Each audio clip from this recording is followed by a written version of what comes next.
韩国演员朴焕熙因饰演《太阳的后裔》中的急诊室护理师成名。他昨22日在 IG 透露罹患被称为不治之症的纤维肌痛症，所以新的一年要努力运动，让身体更健康。还打趣说道，虽然疾病导致骨质疏松，但却让他有着纤细的好身材，很感谢上天的安排。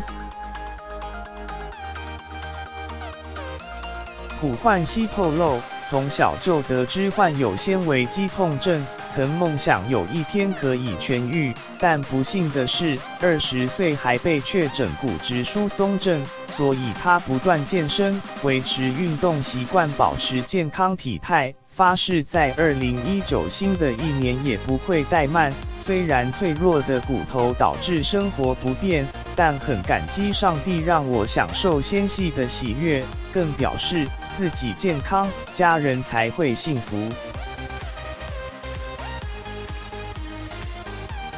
朴焕熙2011年跟饶舌歌手申东烈结婚后生了一个儿子，但两人最后因为个性差异，于2013年离婚。她变成单亲妈妈，独自抚养儿子长大，更曾表示如果没有儿子，自己也就没有活下去的理由。